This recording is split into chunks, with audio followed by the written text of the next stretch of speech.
firstly, I needed a good break.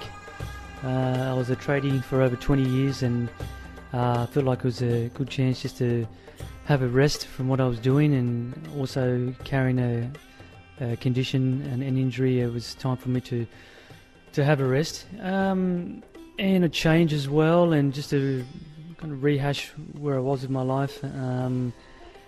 And so I decided to, I wanted to travel and just be free for a while and live like a bit of a gypsy, as what I was doing, and explore more with the yoga. I started practicing, not long before that, and it really changed my life. I was very stuck physically, always pushing the physical, racing mind, and working as a tradie. I was, it was just, I needed to change my ways, and after flaring up my condition for the second time, and I had to stop everything that I was doing, and seeing different practitioners, I thought, okay, well, I'm going to just have to give this yoga a go, and I started getting some real good benefits out of it, from physically, of course, opened up my body, but mentally, massive changes, and becoming more present, becoming more conscious of my breath, and just slowing down, Yeah. George, we hear a lot of people who get into yoga talk about those things, like being more aware and mindful. What are people missing out on when they're not in this state? I guess for me, I feel that if you start, say, doing the movement of the body, which is just the postures, you start to become present, just body and mind connecting together. And this, you start to slow down. You start the racy mind start to slow down. You start to really take nice slow breaths, and you start thinking so much about the future, which is normally like carrying the anxiety. You become a lot more present and more calmer, and that's what I found for me. And I have to continue it. It's not something that I feel that you just do, and it does become like a lifestyle, and you become more conscious of your thoughts and your breath. So you moved to India to live like a gypsy. So what does that involve? No fixed address, no plans. Like, what was your goal when you got there? Well, I had, some of it was planned and some of it wasn't. When I first arrived, I dived into an ashram, which is there like a wellness for meditation and yoga and doing voluntary work and all this sort of stuff. It's really great. And so that I went there to do a traditional yoga training there, or just a program. And I enjoyed it very much, and I stayed on just volunteering and hanging around basically, and I loved it.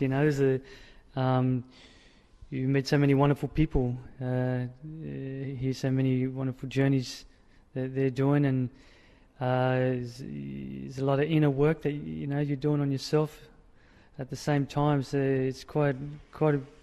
I really feel that if you're able to, and I was fortunate to have this time out. If everyone was to be able to put some time on hold for themselves, it's very healthy. Yeah. What sort of conditions were you living in over there? Because India is a very poor country.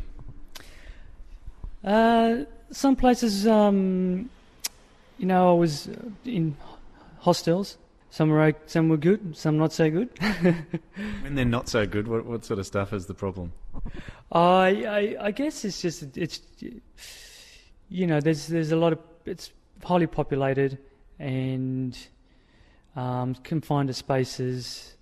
I'm just not used to that, But it doesn't take long before you adjust, and I realised that after moving around so much that, okay, here I am again, just here's my thoughts, overthinking again, just let it go. It's going to get better as long as it's clean and it's safe. I'm in a safe area, and it generally is pretty safe, and people are willing to help you. So you turn up at these places and there's, great things great things have happened. So yeah. I'm talking to Jorge Invernon, who's a yoga teacher, also a painter by trade, and just reflecting on a very interesting kind of twist of careers for you, George, putting the painting business on hold, going to India, studying yoga over there, living in conditions that a lot of Australians would probably find pretty uncomfortable, but you've come back in a real state of peace. So now that you're doing a little bit more work, the old work that you used to do, how's your journey changed the way you approach that now? Firstly, coming back here to Australia, I feel, this is such an amazing country. I feel very, very grateful to able to be grown up here after the places that I've been, and so many poor people and the heat and the poverty, and so I really do appreciate being here, But I've definitely came back now with a lot more balance in my life, and trying to keep that balance now. And very grateful to be back here, and also knowing that I can follow my heart more and go with how I feel. Also, more so than what I think is the right thing to do. Always thinking too far ahead. I really feel with the yoga practice, it makes me feel more present, more on how I feel. So this has definitely been something that, for me, it's been great. Yeah.